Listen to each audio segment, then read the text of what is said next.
Hey guys, it's Pete from Pete for Anxiety here, the mental health podcast, breaking the stigma that mental health is talked about in. Welcome in today's episode. Before we get started today, we need to cover a few things really quick. Let's talk about the Pete for Anxiety Patreon first off. It's only $1, guys. $1. What does $1 get you? $1 gets you into the exclusive episodes I am recording currently. I'm actually focusing on certain different diagnoses of things to show you guys what it actually looks like as it manifests in a person. So why not for $1, judges? Yeah, they said $1. I just checked with them too. See, they said it was okay. It was $1 anyways. Let's also talk about the Oracle Talk Radio Networks app. In case you can't be here live listening to me, watching this video, supporting the show, you can listen to it on the radio app. Why not? It connects us live to our 365 radio. Just go to your app stores and download the Oracle Talk Radio Network. You'll see the big old Oracle Talk Radio Network app logo right on there. Download it and it'll connect you to me, 10 a.m.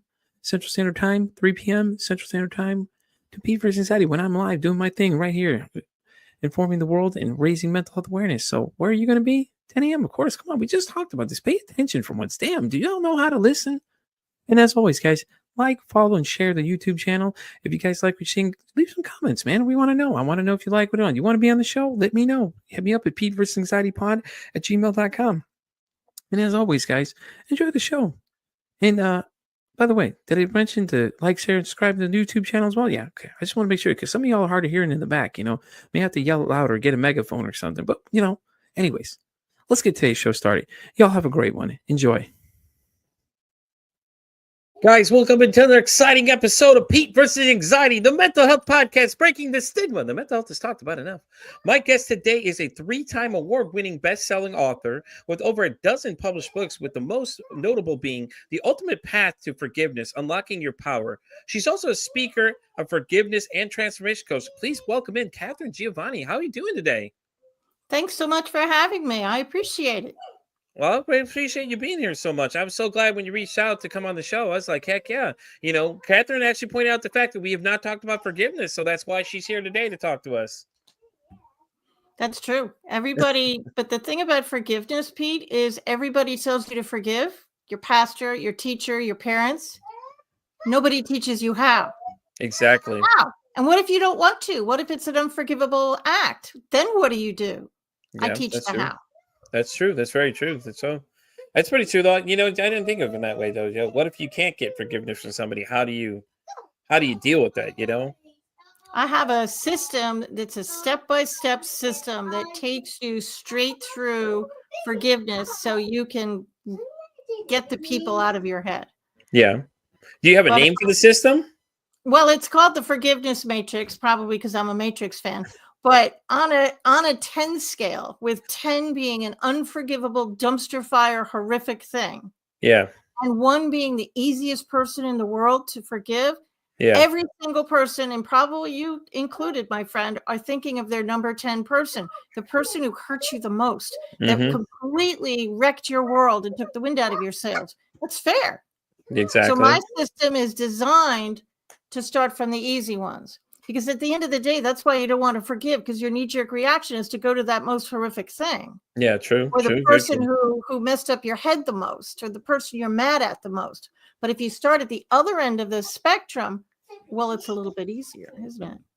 That makes sense. Yeah, you're right, because that was the first thing I did think of. Number 10 right off the bat was just like, I went straight to that far into the scale. It was like, yep, ding, ding, ding. That's the person I'm thinking of. Yep.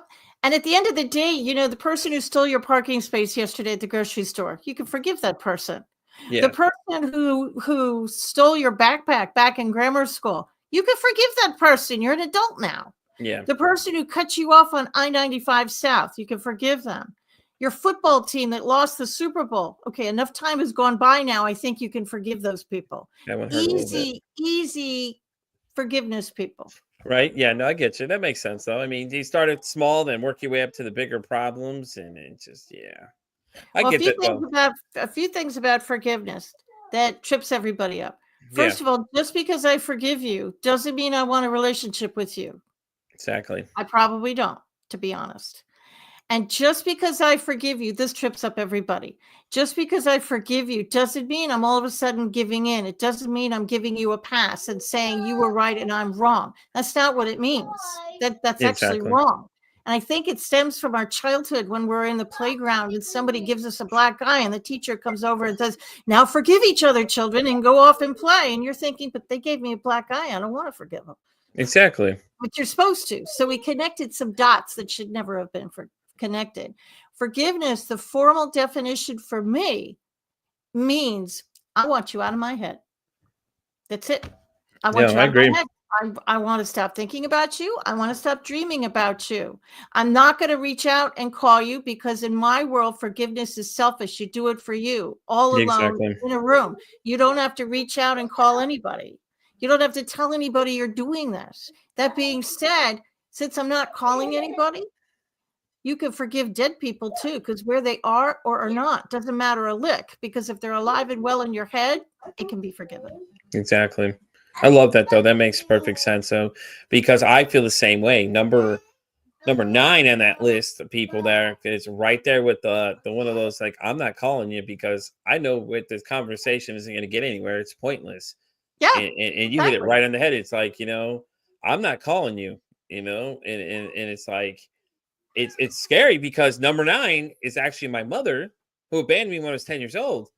And, it's crazy because that's the person that you're first is supposed to love you for your mom. As we're supposed to be told and programmed as kids to understand, oh, that's your mom. And that's your mom. Yeah. Okay. My mom, maybe my mom, but my mom did what she did. And now it's like, she does, she won't take accept blame for it at all.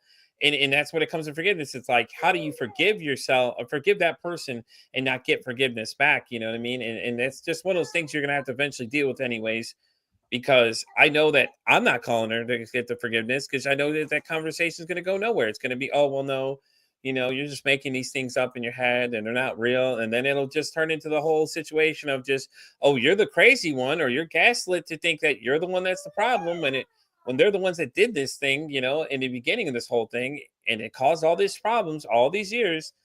And, that one small thing caused a lot of problems, caused that ripple effect just straight through your life and things like that too. So I can teach you how to forgive the unforgivable right in this podcast. Let's do it. I say let's go for it right now. I'm ready. All right. There are worksheets and all that kind of stuff in the book, of course, but not everybody likes to read or listen to an audio book. So here's pretty much the system. First of all, what everybody kind of doesn't understand is there's a secret that everybody's missed. Mm-hmm. So on that 10 scale, with 10 being unforgivable, the reason I tell people you don't have to forgive the unforgivable, stay with me, is because there's a lot of people, places, and things that you can forgive before you get there. I did say places and things. Mm-hmm. Don't click off yet. No, you're good. The secret, places and things, which I'm going to explain in a minute, but it's also one of the secrets is energy. Yeah. Einstein clearly proved that energy is neither created nor destroyed. It just transforms from one thing to another. So when you get angry, you think it leaves your mouth and dissipates into the universe. In fact, you probably don't even think about where it goes at all. Yeah. But it doesn't. It hangs in your energy field until you clear it. Science has also taught us that everything on our planet has an energy field around it, including this little silver microphone, which is an inanimate object. So the reason people come to me and they say, Katharine, I have forgiven them, but I keep getting triggered. They don't stay forgiven because I talk to them and I go back down the rabbit hole and I'm angry again. What do I do? You didn't forgive the energy. Yeah. See, the mantra that I say is I completely forgive Pete. I completely forgive the energy around Pete. I completely forgive myself. I forgive the energy around myself. I forgive the energy around the entire situation. And so it is, go with God, whatever. That's the mantra.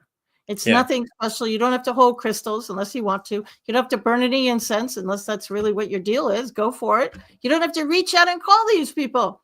You do it in the privacy of your own home. So what I want you guys to do is I want you to sit down with a pen and a paper. I did say pen and paper. I did. There's studies done. There was this very famous study done at Harvard University years ago. When I was in my 20s and 30s, I read about this study because I'm as old as dirt. And they took some kids and half the class was told to say their goals out loud to the room. The other half was told to write them down on a pad.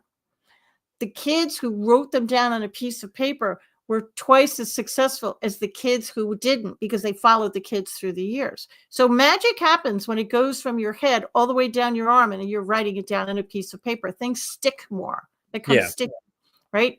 So I want you to think of all the people you need to forgive. Okay. And I know those unforgivables, the people, those really ones that hurt you, they're going to be the top 3, the first names that you write down. That's fair. Keep going. Think of what happened yesterday. Think of what you did as a child. Write names down from the time you were a kid to present day. And don't judge any of the names. If you write down the name Billy and you don't remember a Billy, don't judge it. Keep it there. You'll label it a number 1, of course, but keep it there, because it's some part of your body is probably angry at the kid, whoever he was. Yeah. Then once you've written down all your names, I want you to rate them from 1 to 10. 10 being awful, 1 being easy, right? Your mother would probably be a 10. Yeah, she's right there. Then I don't care if you have 20 number 7s. I really don't care. Yeah. I don't care if you skip a number. It's all the same to me. What I do care desperately about is that when you do this practice, you do it before you go to bed, because your body heals itself when it sleeps, and you start with the easy ones. And I want you to take that first name in the list and put your hand on your heart, because it reminds you to say the words from your heart. Okay. And then if Billy was a kid you went to high school with, I want you to imagine Billy is standing in front of you. The kid you knew in high school, not the adult. I want the kid there that you had that fight with. Okay. And then if you need closure, say whatever you like. Yeah. You're alone in a room. And I do want you, here's the hard part. I want your cell phone off. I know some of you are visibly twitching at this point because you don't want to turn your cell phone off, but there's a magic button there. It's called an off button. And if you can't turn it off, there's a mute button. Don't vibrate, because the minute it vibrates, you're going to turn and look at it. I just want you alone. Small humans need to be out of the room. Dogs, cats, they're fine. But I want you alone. Yeah. And say anything you want to Billy. Yell at him, scream, express love. I don't care what you do. And then once you're finished, I want you to say my mantra, and then I want you to check in with your body. Are you still angry? Is it still a 1, or did it go to a 0? Great. Cross it off the list. Go to the next person. Were you trying to forgive somebody you labeled a 4? You're still mad? It's a 3 now. You're better, but you're still mad. Okay, put the new number next to their name. Wait 24 hours. Do it again. Here's something that happened to a friend of mine. Was it a number 4? You check in with your body. It's now a 10. What the hell happened? That's what I'm wondering. What happened? What happened? Well, your body is a marvelous, beautiful tool, and it protects you like an overprotective best friend. And there's a closet in the back of your head that's been padlocked for a very long time, and there's a movie playing in it. And it's been playing, and you don't know it's been playing. It's been affecting your life, but you turn it off if you knew it was there, but you didn't know it was there. And what your brain said, forgiveness is like an onion, and you just forgave the first layer. And now it's going, ooh, Pete just said the magic words, that magic words. It's going to open up this closet, and your brain's going to open up that closet and flood you with memories that you had completely forgotten. So now you just put the new number, you put a 9 or a 10 next to the name, you wait 24 hours, and you try again. Yeah. This is a marathon, not a sprint. This is going to take a minute. And forgiving the unforgivable, well, that's fun, but I can get you there. Yeah. And and I get that too. And I don't like when people say, oh, well, I have the instant cure for this. No, you don't. You don't have the instant cure. Like you said, it's not it's a marathon. It's not a sprint. We're not, trying to get there fast. You want to make sure you actually get somewhere. And I like the way that you just keep going. You keep going. It's like spiral. And it's also, you're not going to forget. There's this horrible saying that everybody bandies out. Well, you forgive and you forget. I live in the South now in North Carolina, but I was raised in New York City, and I can guarantee 100% of us will never forget. It's not what we do. It's not in our DNA. We don't forget. But what I can promise you is neutrality. If by going through my system, you're going to be able to look at that person at a party or see their name on a piece of paper, and you won't care. It will remove the emotional charge. So you're not going to care good. You're not going to care bad. You just won't care. And that's freedom. That's what I'm going for. I come from a pretty rough background. My parents were alcoholics. I was bullied in school, and I tried to commit suicide in the 8th grade. So I have I have looked at my childhood and I have forgiven the pieces back there. So now I can look back at my childhood and I could probably regurgitate all those horrible, horrible things that happened to me if you really wanted me to. But I don't really remember them anymore. It's not that I've forgotten, but I look at my childhood with a different perspective. I can see the love that was trying to come through back then. I could see the adults that were trying to help that kid. So now I can remember the good things. So have I forgotten? No, I just have a different perspective because I replaced the hate with love. Yeah, I agree. That makes sense. And when you said energy too, by the way, that resonated real well with me because I had met an energy alchemist a couple weeks ago, and ever since then, a lot of things started making sense. Like I have a Yeah. hypersensitivity energy. I can sense it on people. Like when I'm close enough to some people, I can sense like if they're not good or there's something that I don't like about them that's off. That You're an it tells me, empath. hey, warning signs that something's going on, And it was interesting to learn that because I was like, I've always wondered that because I was like, I always have these weird feelings when someone gets close and I called it a spider sense, because I'm a super nerd. So I was like, it's like my spider sense, man. Like, Spider-Man sense always went off when danger was close by or something wasn't right, and things like that. I was like, I don't like you. I don't know I'm why, but I can't tell you why. I'm a nerd too. I call it my spider sense too. But you're an empath. Google it. You are 100% an empath, and empaths feel energy, and you can walk into a room and it feels off. You can shake somebody's hand and you intuitively know it's not right. Yeah, It's not right.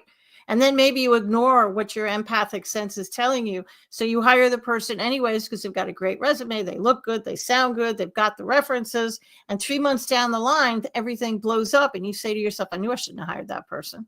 We've all done that. You're an empath. yep, That's how yep, you hear your intuition.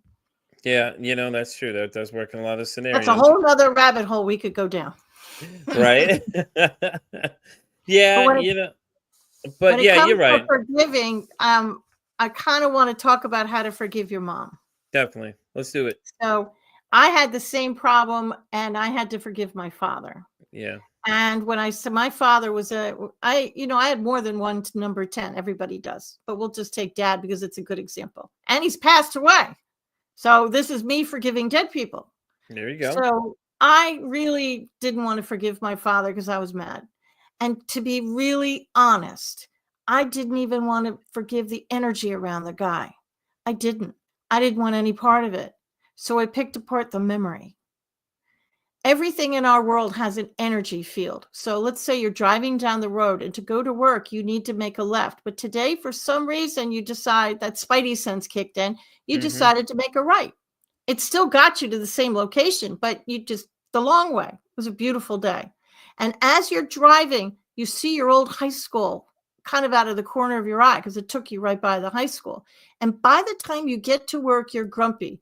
But there's no reason you should be grumpy. You had a good night's sleep. It's a 75-degree day. It's beautiful outside. And you had a wonderful morning playing with your dog. So why are you grumpy? And you're biting everybody's heads off and you're having a bad day. What happened? Well, your brain saw the school and it clicked that movie in your head Yeah. and the movie started to run. And you unconsciously started to remember the bullies that bullied you in the playground.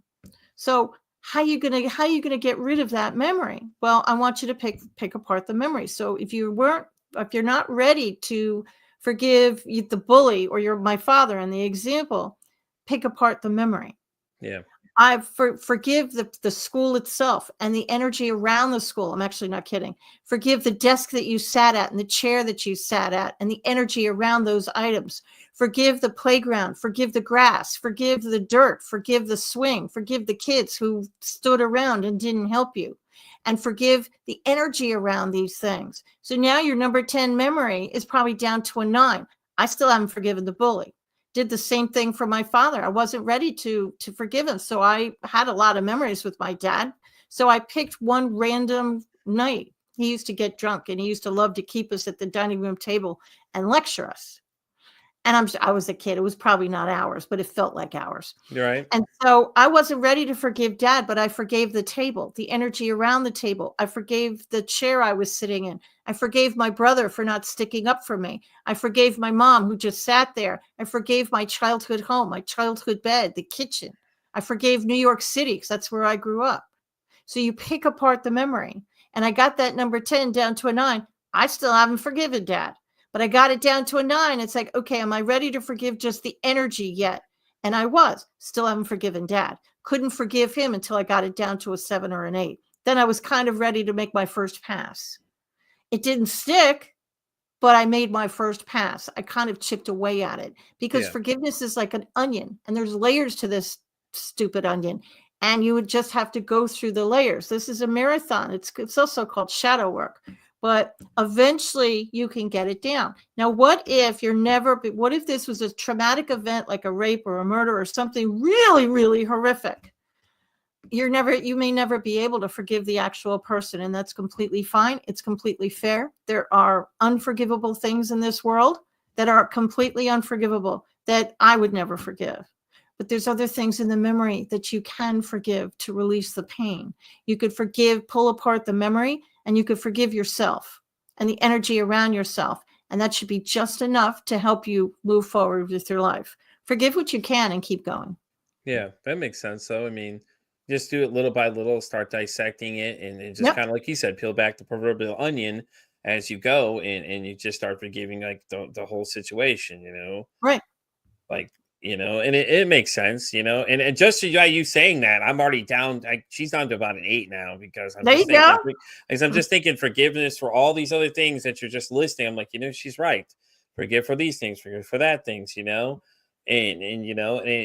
it's because like it's caused so many problems, but it's like now it's time to just get past this and not let it own me like it has before, so well, Pete, things called objects hold triggers. We downsized. We moved from right outside of Raleigh over to the coast, and I wanted to downsize the house. So I was selling a bunch of stuff, and I had that dining room table. I inherited it from my mom.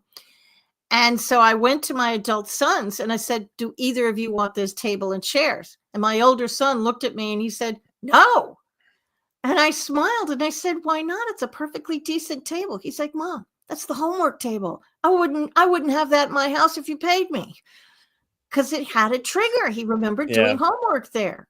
Yep. Objects have triggers, and sometimes throwing your triggers out works, and sometimes it doesn't. You still have that energetic attachment to that object. So everything is forgivable. I used to have a client who used to cry in the shower because she hated her job so much. So I told her to forgive the shower. I'm not kidding. Yeah, that makes sense. If something is triggering you, it's forgivable. You can forgive anything. You can forgive places you've lived, cities where you've lived, business partners. You don't have to just forgive people. It can be people, places, and things.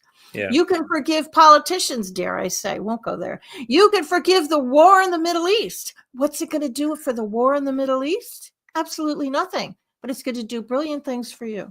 Now, why am I saying this? Anger is toxic. Everybody bandies that one around too. It annoys me because nobody knows how. I love the how. How? Don't tell me it's toxic without giving me some hard how. Well, it causes stress. Well, how does that work? Okay, well, I can answer that question because I found the answer. If you Google the Japanese water study, it'll come right up. And it was done by a guy named, I want to say Hashimoto something. I always get his name wrong. But in the interest of time, I'll say it really quite fast. What the guy did, and they tried to replicate this study for years, and everybody keeps coming up with the same thing. He took 2 containers of water.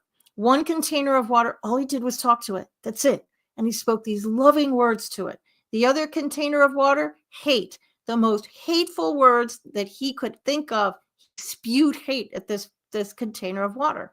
Then he froze the water and he put it under a microscope. The water he spoke love to had these beautiful crystal formations. They're right online. They're fascinating. And the water he spoke hate to had black and brown sickly malformations. Why am I telling you this? The human body is over 95% water.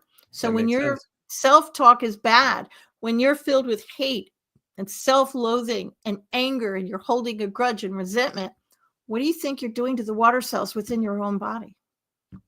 Just that. You're literally making yourself sick. Yeah, that makes sense. Okay, that makes sense. And by the way, it's Dr. Emoto is his last name. I looked it up Oh, really thank quick. you. In the I book never get that right. and it says he also could he has recognition for his book, The Hidden Messages in the Water, which is basically what his findings were from the water consciousness, which is I think it's very interesting. I'm gonna have to check that out for sure. Yep. And so many studies since then have been trying to replicate it. They did the same thing with plants in the United Arab Emirates on anti-bullying day. And they did the same thing. 2 sets of plants, one same living conditions, same water, sunlight. And the kids were told to say loving things to one and hateful things to the other.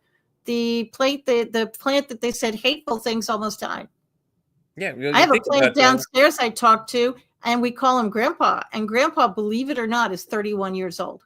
Well, you know, I'm going to cry when that one finally dies. I swear I'm going to cry and mourn when that plant goes finally. Well, you know, that makes sense because remember how you said Einstein said everything has energy around it. So think about it. You're throwing your negative energy at the one plant, and then nothing at the other one. You're not doing the same thing. So that's why the other plant is reacting the way it is. And you know, and it makes sense though. And I you know, like I said, now that I've done a little more studies and people have met with it, the energy thing makes more sense to me though. It's like you think about it though, it's like people look at you like you're crazy when you talk about it, but I understand it. It makes perfect sense to me, and it resonates with me real well now that I know more about myself and the things I start learning. You know, and it's crazy because you know, had you told me it's like 20 years ago, I've been like looking at you like, yeah, okay, whatever, you know, yeah, okay.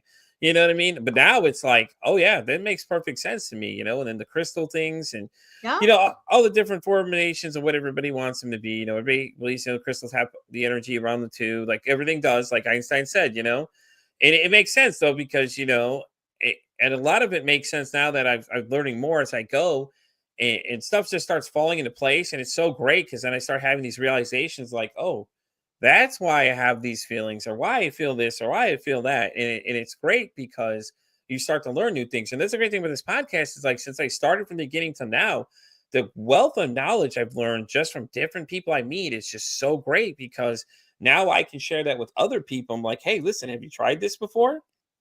You know, and then other people are like, oh no, you know, and I explained to them what it is a little bit. Hey, this is what it was. This is where I got it from my site sources of people I've met, and you know, I got somebody to check out, you know, and things like that. And I did that recently with somebody too. Somebody was asking about what is it? Something with mushrooms, you know, it's like somebody does like all those kind of things, something like using them for like the medication levels to certain. I said, well, hey, I got a person I just met, you know, got to check this out. Here's a website. Go check out all the information's on there. You know, if that's something you're interested in, you know, want to give it a shot, reach out. They can help you with these things. They'll help you figure out exactly what works for you.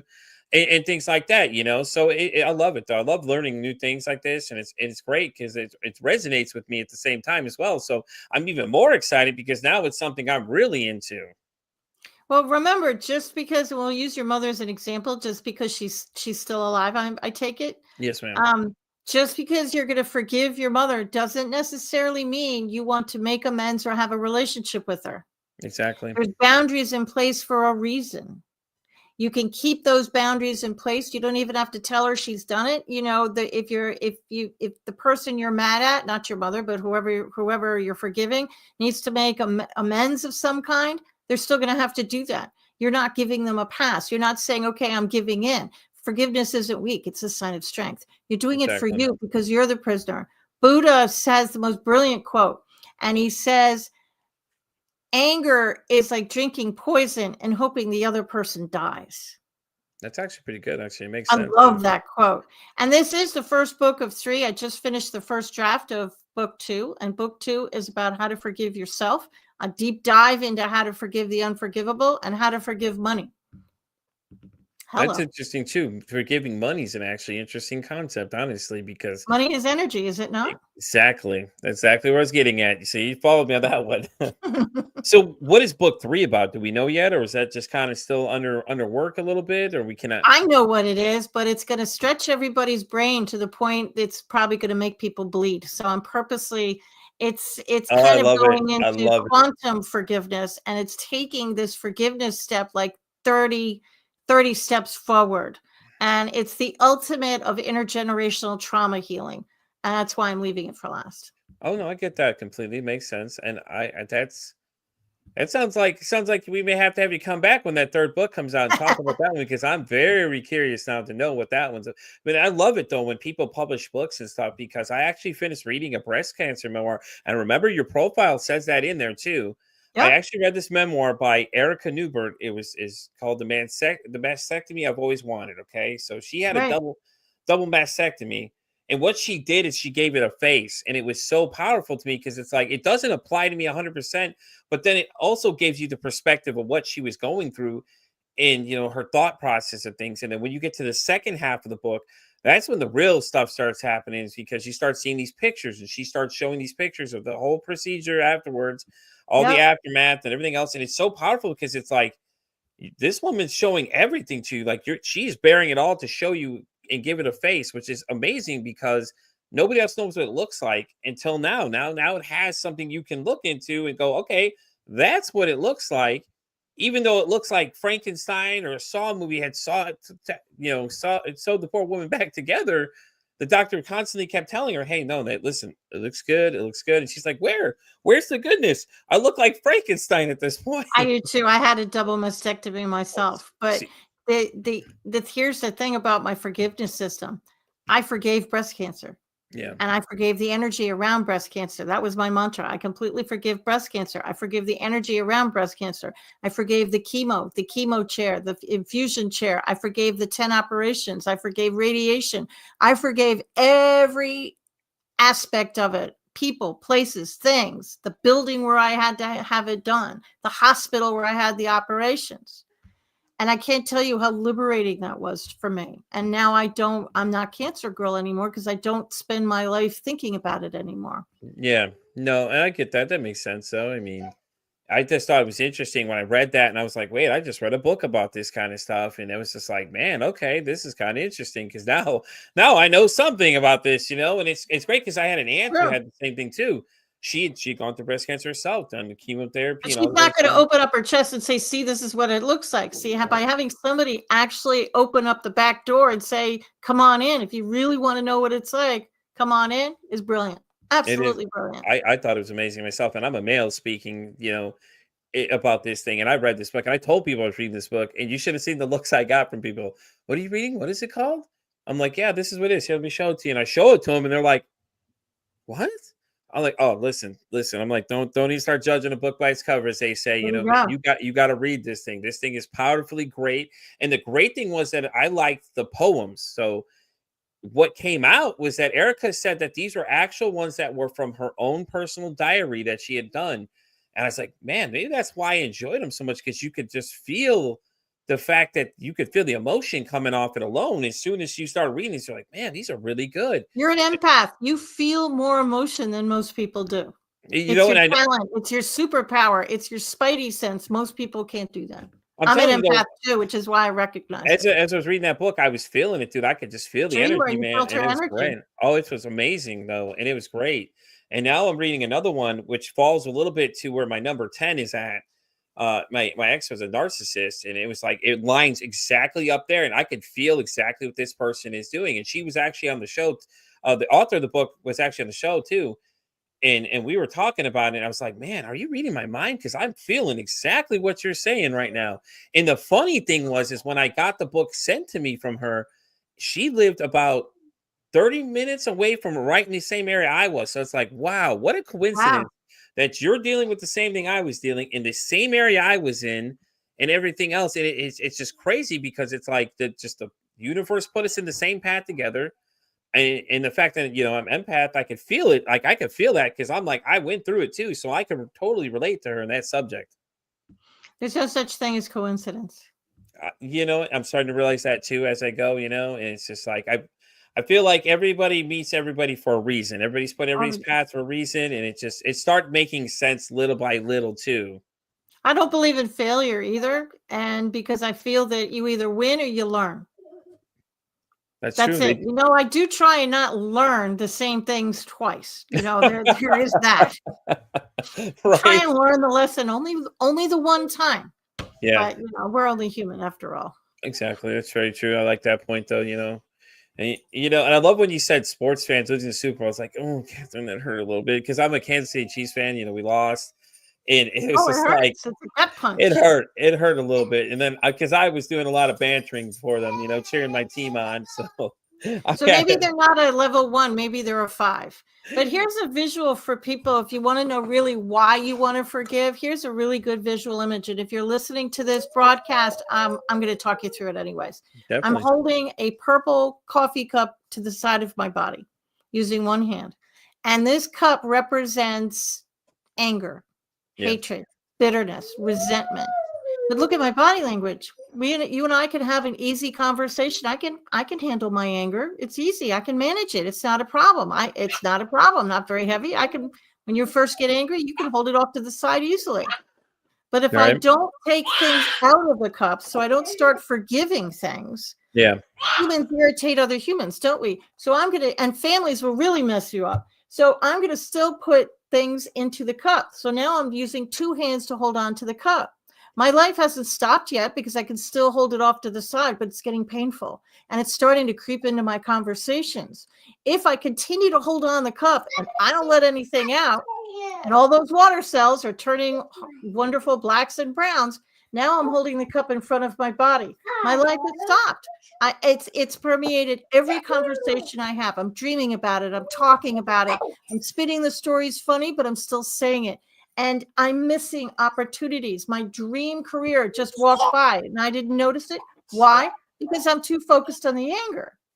So by forgiving the people you label a 1, a 2, a 3, a 4, a 5, now look at my body language. It's gone from in front of my face. Now it's back off to the side. Now my life is opened up again. Coffee's smelling better. I'm noticing things. I'm noticing, a new dream relationship or a new home that I want to go to. And if you keep on doing it, eventually you'll be able to put the cup down. And now look at now I can go anywhere I want. I'm like a thoroughbred who's finally been allowed to run their race. Right, exactly. And then you're not so focused on it too. And like you said, when you see that person, you hear that person's name, they don't have any power over you because at that point now you've taken away their chance for their power to be used against you. So you do it for you. You do it because you want to put down the darn, little glass of anger. You're not doing it for them. So what happens when you see them at a party? Let's tell that story. I use the example Aunt Martha because I don't have an Aunt Martha. So it's a really safe name to use. And if you have an Aunt Martha, well, I apologize. Just substitute another name, especially if you like your Aunt Martha. Right. So my mother used to say every family's the same, only the names are different. And I don't think she was wrong. She died 30 years ago. So let's say you have an Aunt Martha. Aunt Martha drinks like a fish. She's a raging alcoholic. She also smokes, usually right in your face. And she smells because she doesn't shower very much. And she has a mouth on her and she loves to push your buttons. And she thrives on hate. She thrives on watching you squirm. And for some reason, you always sit next to her at Thanksgiving. And you've asked your parents not to put you next to the woman. But for some reason, she's always within earshot and she knows where you are and she'll zing it every time.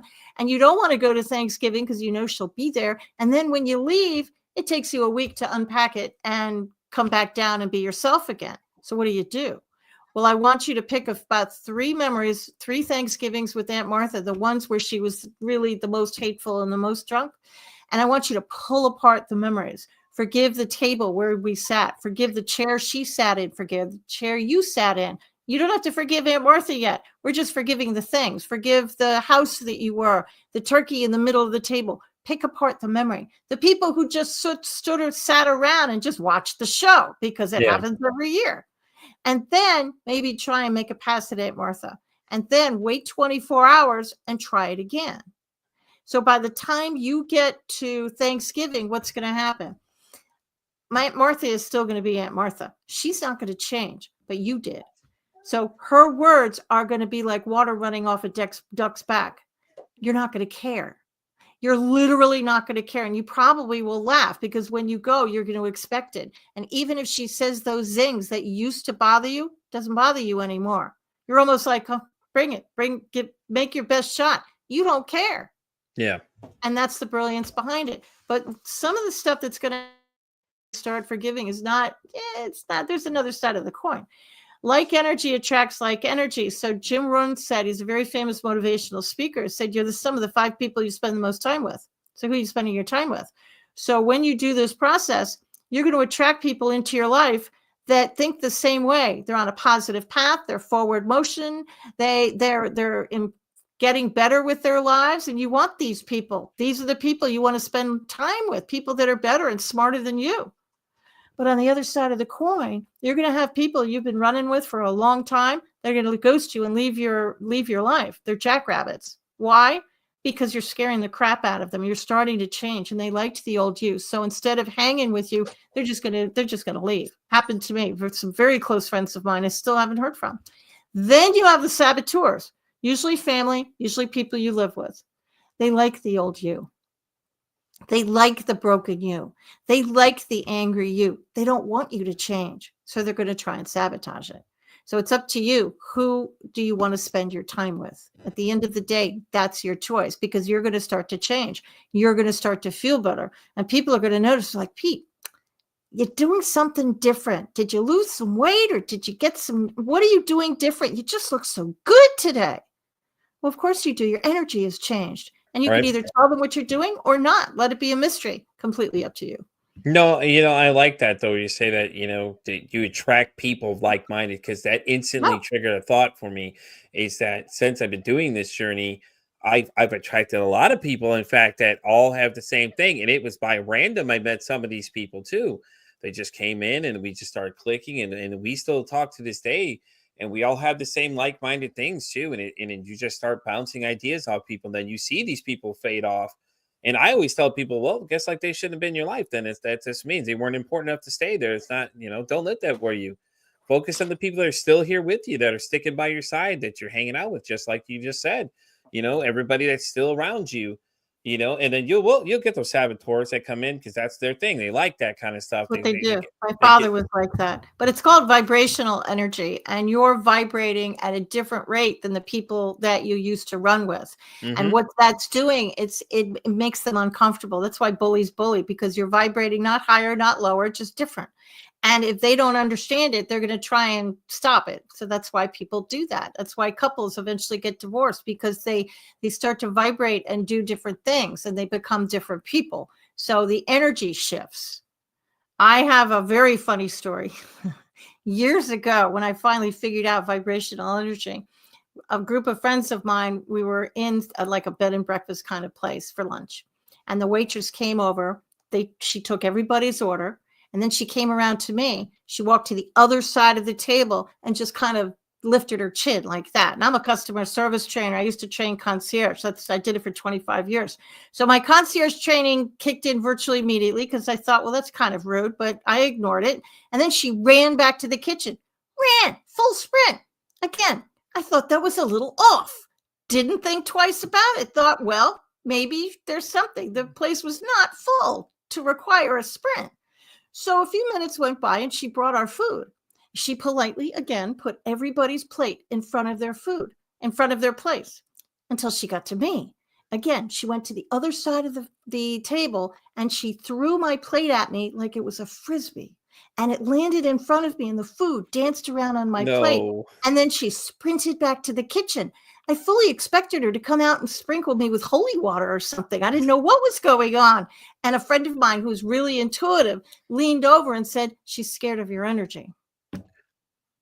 That makes My sense. energy was so different that it freaked her out. So I was very tempted to just say boo to her when she came back. I did not, because I'm a concierge, but I was really tempted to say that. Oh my God. So I would have laughed if you would have said you went boo at her. I would have been like dying. I probably would have fallen out of the chair I'm sitting in laughing. So I'd be like, that's great. So tempted. Your story, though, makes me think of a situation too. Okay. So I was on TikTok and I went in this room with this person, and this young individual I met. I said something to him and he just started freaking out for no reason, which now it makes sense. And I haven't seen him. We haven't seen him since then. He hasn't been back in the same area I was at all. He'd come in, but he started acting like real standoffish all of a sudden. And all I did was just ask him a question. That was it. And it's what it was, because he instantly went into a fear mode, and you could see it because he instantly just started freaking out when I had said something. Everybody else was talking to him, no problem. But when Pete said something to him, he stops and he goes, oh no, and then he just started acting completely weird, and it makes perfect sense now. Because I was like, what the hell happened? Like, what? And nobody could figure it out, because everybody could see him start freaking out completely, just like your friend leaned over and told you, hey, listen, yeah, that's what he's scared of. And it had to be that, because there's no other way to explain what he did, because all of a sudden he just clicked. All of a sudden just started going like, just kind of like that waitress did to you, was just acting real strange. And he's this is going to happen to you more and more. It's happened to me many times in my life. I have more than one story just like that one. So one time I was in the grocery store and the aisle was empty when I went in, and full when I left, because like energy attracts like energy. So for as many people as I scare away, I also attract them, which can be very irritating depending upon where you are. Right. And then you've got the people. I remember years ago, I really am as old as dirt, and it was the 19th, never mind what year it was. And I was working in New York City, and this brand new employee came in and she shook my hand. I didn't even say anything to her. And this was when I was a kid. I was in my 20s. I hadn't figured out this stuff yet. Yeah. And she took a step back and she dropped my hand like it was a hot potato. And then she tried to sabotage my job and get me fired for the next year. And then she left the company. Everybody was very relieved, to be honest with you. And her name, and you can laugh if you want, but I'm not making it up. Her name was actually Karen. And she was behaving just like any Karen you've ever met in your life. Her name really was Karen. That's awesome. And it wasn't until years later when I figured out it was my energy that she was scared of. It was nothing I said, because I hadn't said a word to her.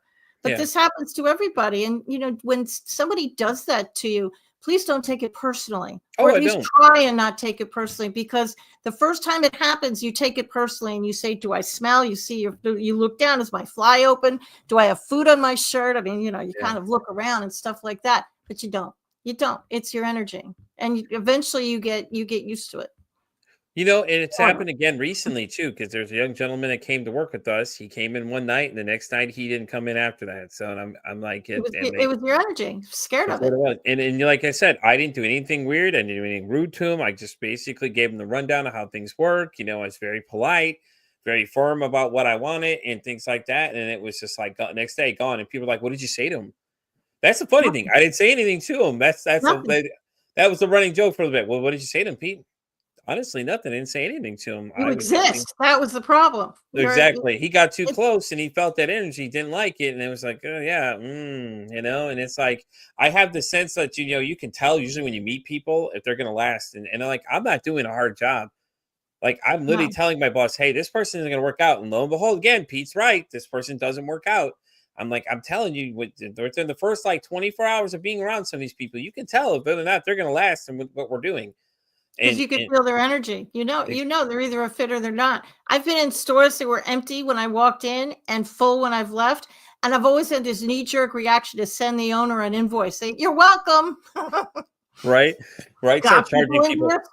Yeah, You're welcome for the energy attraction. That's going to be $100 charge right there, sir. We charge extra on the weekends or whatever, all that kind of stuff like that. So, and it's like, it makes sense though. Like I said, now that I've met that one person, it just started making sense. Things started clicking. Now that you're explaining that to me too, it's making more sense now, because it's like, I noticed the same thing, and I don't let it bother me either. It's like, I don't really let it offend me at all, because at the point I'm thinking is that this one's like, listen, if you weren't supposed to be here, then you would be here. And if you're not, you're not. That's your own loss, not mine. That person who didn't last for very long could be a number one level forgiveness person on your list. And you forgive their energy around them, because it's different. The energy is really the magic behind this. Let me stretch everybody's brain just a little, because it's already gone off the rails at this point. So I might as well just go for it. I forgave a level one person. Yeah. She was somebody I went to high school with, and I didn't even remember what the problem was. I just didn't. It was decades ago. I thought this will be easy. So I did the process just like I told you guys. And then I forgot about it. And she hadn't reached out to me. I hadn't spoken to this person in decades. 2 hours later, she calls me up on the phone. And I hid my shock, because I am a customer service concierge trainer. I retired from it. Yeah. And so training kicked in virtually immediately, but my jaw was on the floor, and we did the right thing, said the right words. We did what people do, and you haven't talked a long time, but I'm a curious little bear. I couldn't stand it. And they said, why? After all these years, did you call me today of all days? She said, it was the damnedest thing. 2 hours ago, which was exactly when I was saying the mantra, and she's 700 miles away from me, a figurine you gave me in high school fell off the shelf, landed at my feet, and I saw it, and I thought I should give you a call. So if forgiveness, that's a true story. And it makes sense, though. If forgiveness energy has the power to move a figurine off a shelf, and it has the power to change the water cells within your body and change the vibrational energy around your body, what do you think your life's going to be like when you hit the higher numbers? See, the law of forgiveness is just like the law of gravity. This thing is going to work whether you believe it or not. The law of gravity will work whether you believe it or not. You can call the law of keeping Pete on the world. Doesn't care. Still going to work. Well, I don't believe in the law of gravity. Doesn't care. Still going to work. So even if you forgive and nothing happens and you don't feel any different, keep doing it anyways, because you're going to feel different. Now, most people feel tired after they do this process. So I really only want you to do 10 people a night. Do it before bed, because your body heals itself when it's sleeping. Yeah. And this is a case of do as I say, not as I did. I do my own exercises. I am my own guinea pig. So I did this exercise, and I'm a shocker, a little bit of an overachiever, written 12 books. So shocker.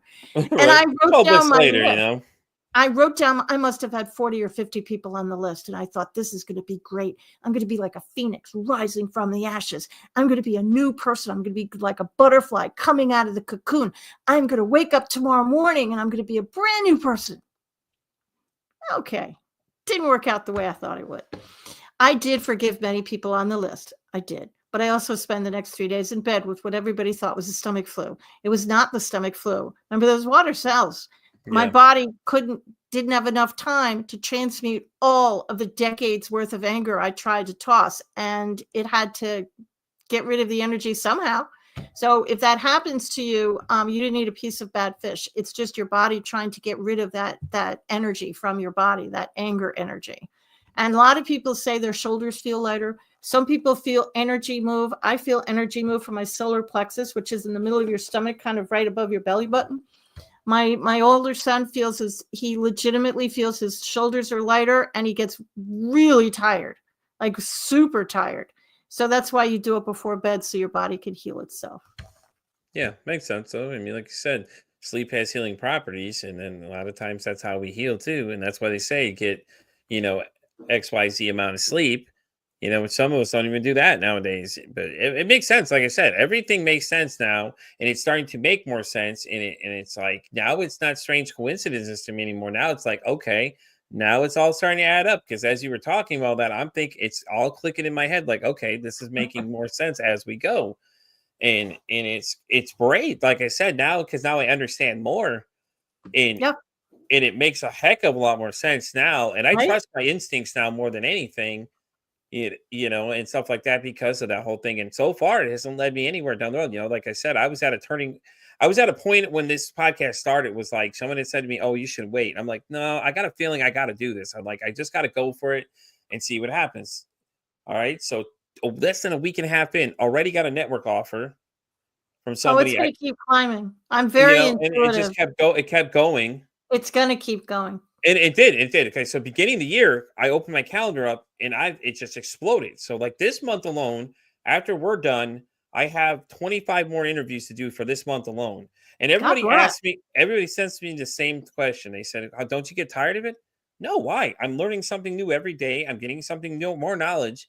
I'm getting to intermeet with new people and get to network more people. And, these people that come in, we have a great conversation, and why not? It's great. I get to talk to people. One thing I love doing is talking to people, and this is it's so much fun. And they're like, and I've got people as young as like 18 asking me what I'm doing. And this one young man I met, I didn't even realize he knew as much he did about mental health stuff. He was like, oh yeah. He's like, that's something I really want to check out. I'm like, hey, what's it again? He was looking up the page. I was like, I'm like, damn, dude, that's really impressive that he's really that interested. And you would never guess it coming from him. But I just had this sense, like, you know, so I'm going to tell him about it because one of the other guys asked me about it.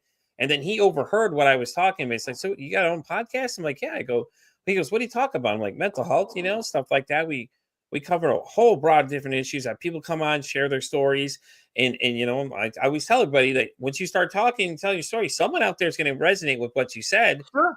And then they're going to come on. And we've had that happen several times. There's been a few people on the show have seen that someone on the show and was like, oh man, now I want to come do it. And other people see how it goes. And I always tell people, if they're really interested in coming on, it's at least watch an episode and see how it goes. I mean, my style is casual because in a casual conversation, you get a heck of a lot more out of people than just drilling people with questions about things. You do. Those are always my favorite podcasts. And I joke around and say, usually, you know, they ask me one question and then it goes off the rails pretty quick because I've done over 100. And it's because this is so unique. But my favorite ones is the chemistry and the smooth conversational flow and just talking like two old friends, because then people will open up to you even more. And you know let's face it, this is a weird system because it is. It's nothing anybody's heard before. Exactly. No. And it's funny you say that people open up. Okay. So there's a person I had actually this past Monday named Wanda. She suffers from she deals with BPD. And at first she was a little standoffish. And then as she goes, you just see her open up and start peeling those layers back and just start going. And it was so great because I was like, look at you go. And she had the most views of everybody. I had 10 active viewers. And she's the second person on the show to have at least 10 people. And that was another woman named Whitney that came on, and she was just like genuine, completely telling her story. She even got offered a spot while on the show to go talk on a radio show in the UK, which was really cool because I was like, hey, there you go. You can go talk about your story there, empower some of the young ladies there. And I told her, like, go for it, you know? And there was another person I had that's the musician. She was talking to me and all of a sudden revealed that she had BBT as well. And she started talking about it. She almost shared what it was that caused it too. She got close to it and she was like, you know what, maybe I'll wait for another time. I'm like, I like it. Come back and talk to me because, you know, and I didn't realize she was so passionate about, you know, the whole subject either because I just reached out to her and people are like, and people ask me all the time, how did you get her to come on? I was like, I just asked her. That's all I did. I had a comment on Instagram. She happened to see it out of 20,000 followers, saw mine, and me and her still talk today. We still exchange messages all the time. And I tell people, like, yeah, I talk to her all the time. She's really cool. She always asks how I'm doing, asks how she's doing, you know, and then I share, you know, different experiences with her and things I'm doing. And she always see all the stuff she's doing. And it's so cool because now, you know, it's like, I am talking to this person. They got like 635,000 downloads in their songs and everything. And they're talking to me just like a regular person. And it's great because it's like it humanizes them. But at the same time, it's like we're just connected because she came on the show and she had a blast and she was so cool. And I was just like, I was so stunned that like she was just so willing to talk about these things. But like I said, the conversational wise works great. And that's what a lot of people say. They love it. They love that. That's how we do. I run the show like that. You know, you're a lighthouse, right? Mm-hmm. You're a lighthouse. It's like being a flashlight. You're a flashlight. And a flashlight, where do we take flashlights? We turn them on when it's dark. Mm-hmm. And it's great for the people who are in the dark. It sucks for us because we have to go to these dark places. Right. But you're also a lighthouse, and you're here to guide these ships out from the deep dark into the harbor. And it's exactly what you're supposed to do. I 100% feel that too. I get a lot of people that come 100%. To me, and a lot of people send them my way too. They're like, "Yeah, have you met my buddy Pete? He does this podcast, and everybody's always talking about it. It's interesting because when I go into some places, they're like, "Oh yeah, look, I was just talking about it, and here you are. You just appeared." And I was like, "Oh yeah, what were you saying about me?" I was telling about how I was on your show. It was a real great time, and it's great because when they come on, they all say the same thing. Well, I'm nervous at first. Yeah, of course we're all nervous. I'm nervous at first too because you don't know how a conversation is going to go. But you know, you try and go with the best intentions always. You know, and you know, you start getting them going, and when you start hitting certain subject topics, like you do, you just let them go. I'm like, just let them go, because we had somebody in the beginning of the year was the oh shit moment, I call it, because he had talked about how he had suicidal ideations. 30 minutes into the conversation, all of a sudden he just said, "Hey Pete, I want to tell you something." And here we go. He just started sharing about, hey, that morning I had actually thought about killing myself that morning, and I was sitting at the edge of the bed, and it was like, okay, all right, continue. Just keep it coming, man. Just keep it coming. You know, let's hear it, man. Let's go for it. Where I'm here for it. Just keep going. I think a lot of people started texting me, go, is he okay? Yeah, because he got that out. He just wanted to get it out there and let somebody know. Just because he's talking about it doesn't mean that's what he was doing, but at least he talked to us about it, because he could have said nothing to us at all. And that we never heard from him again. But you know what I'm saying? He felt like he was able to talk to me, start sharing it with me. And I was like, this is an oh shit moment, because it was just like, wow, here we go. And well, you don't know what to say. You saved a life. You know, it only, when I tried to commit suicide, my friend Vivian pulled me out. It just takes one person. That's all it takes. And it might just be a comment, you smiling at somebody as they're walking down the street. Maybe that's the first time anybody's ever actually seen them and smiled at them. Maybe you just saved his life because they were on their way to commit suicide. It takes one person, 1 minute, one smile, one conversation. Exactly. And that's a great point. All right. Well, Catherine, we're going to start wrapping up. Do you want to go ahead and plug your website? I do have all your other stuff listed down in the section of the video. So in case anybody's watching this at a later time, you guys can check out all her stuff and check out the book and things like that. And she does have that other book coming out, and she's got that third one coming too. So get ready. She's got a third one coming. That's going to really blow your minds. Yeah, it really will, actually. But if you want to learn more about me, private sessions, books, that kind of thing, just go to my website at katharinegiovanni.com. And as you can see in the screen, Katharine spelled a little odd, thanks to my mother. Katharine Giovanni.com. Thanks, Mom. And all my books are available on Amazon. The ebook, paperback, and the audiobook it's all up there for you. Oh, that's awesome. Well, thank you so much for coming. I truly enjoyed the conversation. This is great. And I definitely want you to come back when we get ready for these other books to come out, so we can discuss them more and to have another great conversation, just like we just had now. Heck yeah, that's what's you. Thanks so much for having me. Well, definitely. Thank you so much for coming again. And guys, you know where to find me. I'm pretty much on everything. TikTok, X, Facebook, all the way down. I'm also on Spotify, all the way down to iHeartRadio, in case you guys prefer to get your podcast that way. And guys, as I always say, it costs nothing, absolutely nothing. Be kind to somebody. One kind act you can do to save somebody's life, or hell, you can make their day. I'm Pete First Anxiety, signing off saying, hey, don't ask how your day is. Ask how your mental health is today.